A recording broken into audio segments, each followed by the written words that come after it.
Bonjour à tous et bienvenue dans le JT de Book TV.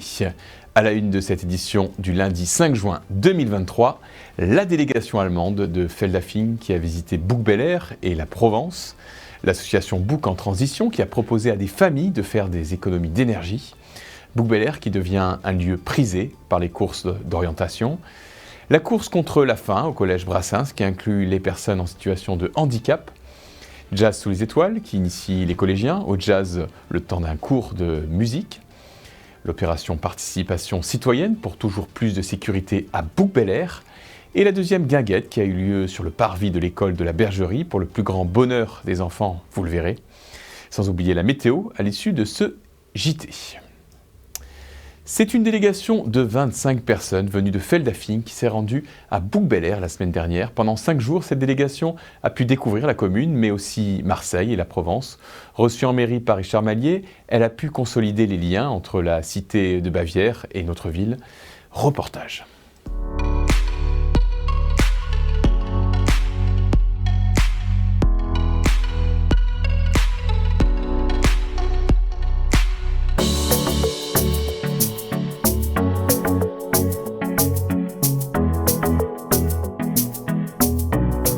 On a fait la visite de la ville de Marseille et aujourd'hui c'est Bouc-Bel-Air et demain on va aller à Cassis dans les Calanques et visiter l'école de pilote à Brignoles grâce au général Jan Pertuisel. Et le jeudi, on va aller à Aix et découvrir beaucoup de choses là aussi.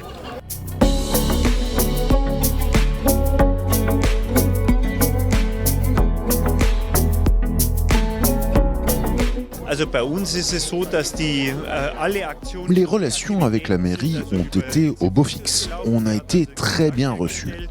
On a eu beaucoup d'échanges et beaucoup de possibilités d'échanger, comme ici ce soir. J'ai été étonné par notre séjour, par sa variété. On a vu beaucoup de choses différentes, beaucoup de choses merveilleuses.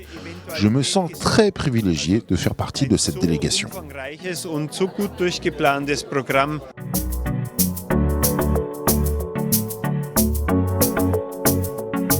À présent, parlons énergie, ou plutôt économie d'énergie. En effet, les associations des villes en transition de Simiane, Cabriès et Bouc-Bel-Air ont proposé à plusieurs familles d'expérimenter les économies d'énergie pendant 3 mois, en changeant un peu leurs habitudes. Réunies à la Maison de la Nature, les familles ont pu faire le bilan de leur expérience, et le résultat est assez bluffant, puisqu'en moyenne, 26% de consommation ont pu être économisées. Un score pas anodin par les temps qui courent.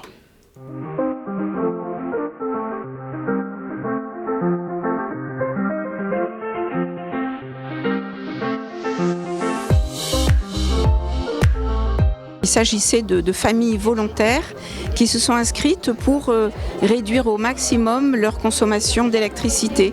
Le résultat, ça a été quand même 26% en moyenne, 26% d'économie d'énergie. On est vraiment content du résultat.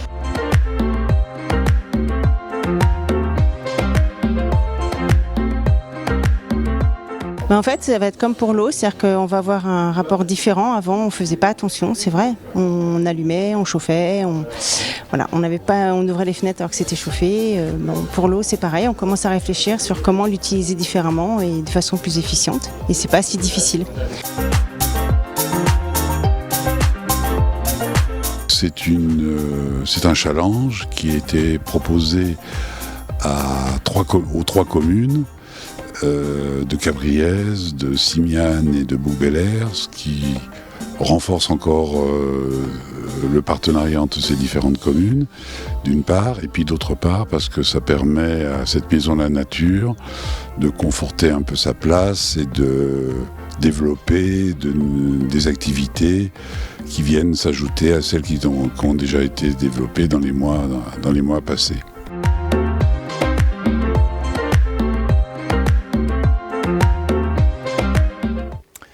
Bouc-Bel-Air deviendrait-elle le terrain de jeu prisé des courses d'orientation ? Après une première course en janvier dernier, une seconde course a été organisée. Plus de 130 participants ont pris part au parcours qui a réussi à allier course urbaine et course en forêt. On vous en dit plus dans ce reportage.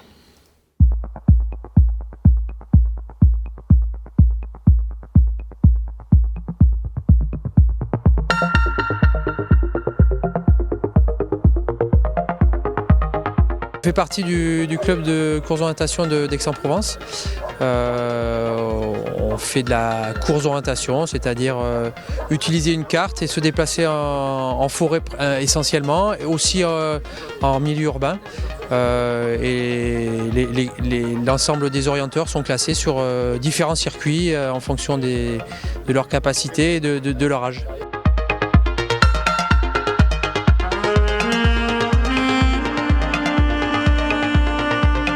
On avait donc le village plus 3 zones de forêt, la zone qui se trouve au-dessus des jardins d'Alberta, en dessous du bolodrome et vers les terres blanches. Donc c'était vraiment pour au moins le long circuit faire découvrir ces 3 zones de forêt et pour les plus petits circuits faire découvrir toutes les petites ruelles de Bouc-Bel-Air.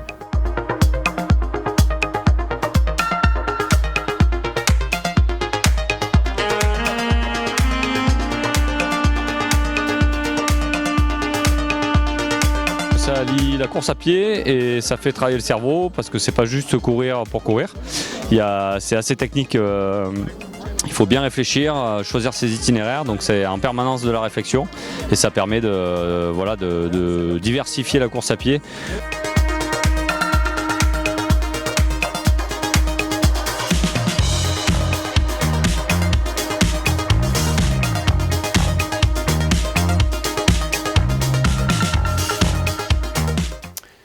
Autre course, mais cette fois au collège Georges Brassens. Comme chaque année, l'établissement incitait ses élèves à courir contre la faim sur un parcours à proximité du lieu d'enseignement. Nouveauté cette année, le collège s'est voulu inclusif en faisant participer des personnes à mobilité réduite. Un projet porté par plusieurs élèves et le professeur d'éducation morale et civique. Reportage.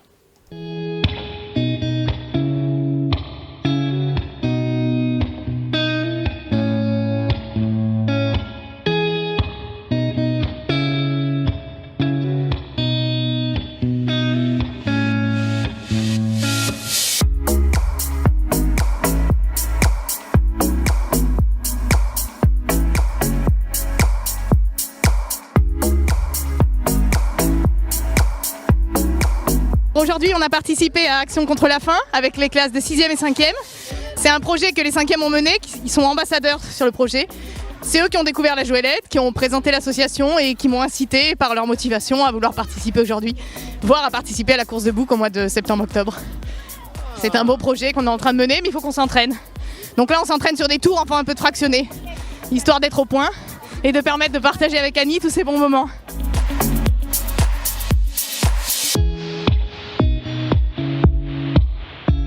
Ça m'a plu parce que ça permet aux handicapés, par exemple, au lieu qu'ils restent chez eux, de faire du sport et de découvrir de nouvelles activités.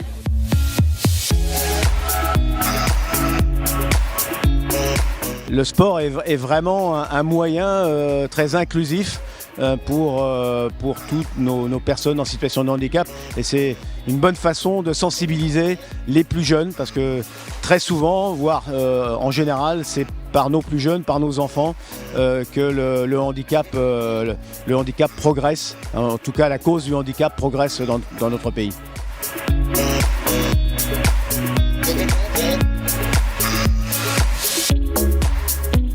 C'est un super bon moment, c'était j'ai eu la sensation de la course, ils se sont débrouillés super bien, ils ont bien couru, ils ont bien tenu parce que je pense que c'est pas forcément évident de courir un peu longtemps comme ça et c'était super chouette, voilà, ça fait du bien.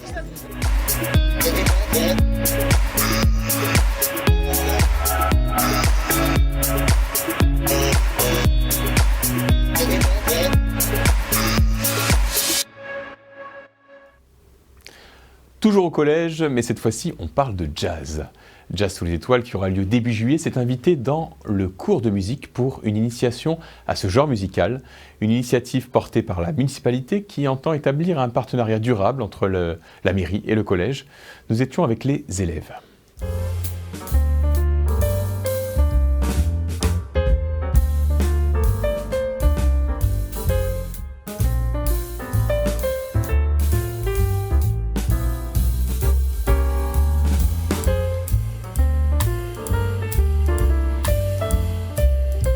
Avec le collège, nous multiplions les partenariats qui nous permettent de toucher également les enfants, les jeunes, donc dans le cadre des écoles primaires, mais également au collège. Et ça, c'est très intéressant pour nous. Aujourd'hui, il y a une découverte du jazz, donc en plus, ça sensibilise les enfants au jazz.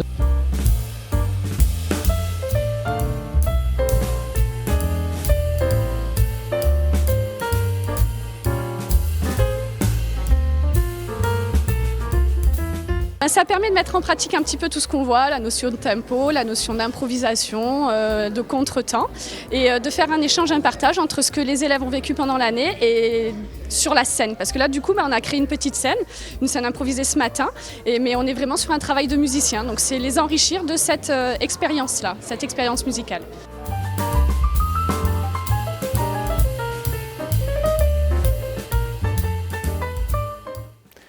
Quelques semaines avant les vacances estivales, la municipalité a réuni en mairie les bénévoles de l'opération Participation citoyenne qui fait partie du dispositif sécurité. Participation citoyenne s'appuie sur la vigilance d'un référent par quartier sur des faits inhabituels, ce qui permet une intervention rapide de la police municipale ou de la gendarmerie.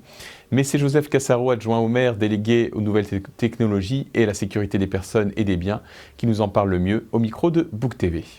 Alors le dispositif participation citoyenne, c'est un maillon en fait dans la chaîne de la sécurité à Bouc-Bel-Air. Nous sommes dotés d'une gendarmerie, de la police municipale et via le SIGV du CSU, le centre de supervision urbain. Donc ce dispositif participation citoyenne est composé de nombreux bénévoles qui couvrent quasiment toute la commune et qui, par acte de bienveillance, surveillent, alertent les forces de l'ordre lorsqu'il y a un événement un peu atypique qui se produit sur la commune. Alors bien sûr, l'important c'est alerter sans s'exposer, sans prendre de risques bien évidemment, mais c'est aussi de pouvoir aider et contribuer à la qualité de vie qui règne à Bouc-Bel-Air. Un dernier mot pour vous dire que la deuxième guinguette de la saison a eu lieu sur le parvis de l'école de la Bergerie. C'est le groupe Nola French Carter qui a enflammé cette soirée pour le plus grand bonheur des enfants qui ont pu investir carrément la scène aux côtés des musiciens. Plus de 300 personnes ont pu profiter de ce concert gratuit organisé par le service sport et culture de Bouc-Bel-Air. Un succès donc en attendant le troisième concert qui aura lieu vendredi sur l'esplanade de la Bastide de la Salle. Voilà, c'est tout pour cette semaine. Dans un instant, la météo qui s'annonce encore particulièrement agitée. Belle semaine à tous.